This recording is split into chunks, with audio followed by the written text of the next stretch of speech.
Chess engines give white only a small advantage in the first move. But there's a surprising fact. Even beginner players win more often with white pieces. So how is it that even novice players who give up their huge pieces and fall into checkmate in a single move can turn that small advantage, which chess engines can only measure with millimeter precision, into victory? Welcome to Mataspatos. The story begins in the 1800s, the romantic era of chess. Back then, when playing chess, gentlemen's rules were more important than scientific criteria. A true gentleman, playing with white, would sacrifice a pawn or knight to try and corner his opponent. In other words, in that era, the focus wasn't on white's first move advantage, but on their offensive duty. The sacrifice we call the alien gambit today was the main continuation. In fact, to better understand how people viewed chess back then, it's enough to look at today's coffeehouse chess. For example, let's say two old veterans are playing in a coffeehouse. The most important element in this game is the audience. The ultimate goal of the game isn't to checkmate the opponent's king, but to meet the audience's expectations. Let's say your opponent loses a piece. If you take that piece and win the game, you've done something very ordinary and bored the audience. Nobody wants to watch a movie whose ending is obvious from the beginning. In your next game, you might find that two of the spectators have changed channels, meaning they've gone to watch the game at the next table.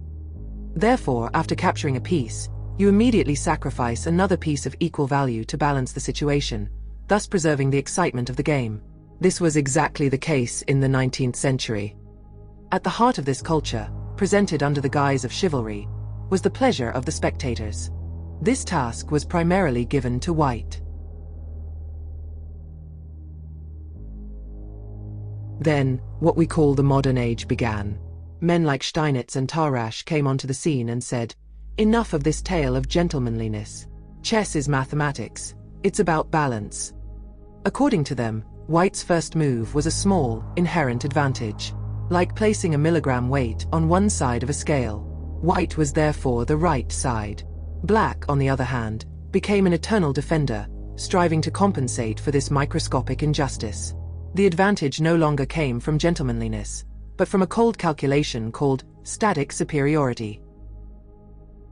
But at the beginning of the 20th century, a group of geniuses emerged that surprised everyone: the Hypermoderns. These men said, white filling the center with pawns is not a show of strength, it's digging its own grave. Their strategy was like the famous crescent tactic, or wolf trap, in history. Draw the enemy into the center, make them think they've captured it, then surround them from the flanks. According to them, as white proudly advanced its pawns, it was actually leaving huge gaps behind. Those gaps then provided excellent shooting ranges for black's bishops. At this point, Master Tartakower blew everyone's minds. White is in Zugzwang. White is forced to advance a pawn. As the pawn moves forward, the wind begins to blow through the space it leaves behind. Now the perspective had reversed.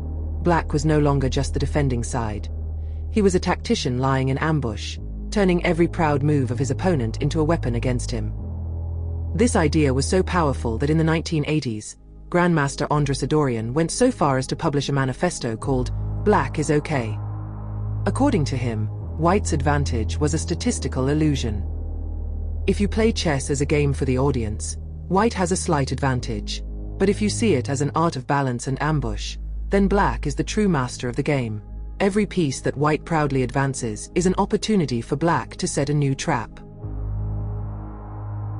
Looking at the current situation, computers show millimeter-level advantages for white. But let's not forget, we are not computers. We are human. So why does playing with white in an amateur match still feel so comfortable? The real advantage lies not in a move priority, but in the psychological comfort of being the attacking side. A warm wind from history whispers to us from the mouths of the spectators, if you are white, you must attack. Yet the greatest and coldest truth that chess history has taught us is this: white's advantage actually rests on the assumption that black will make a mistake. Next time you take the black pieces in your game, feel excitement, not a sense of defeat. Feel like a hunter patiently waiting for his prey, not a victim. Remember, white must make a move. And history shows that that first proud move is often no different than falling into a carefully set trap. And when playing with white, just forget about the spectators. That's all from Mataspatos for today. See you in the next adventure.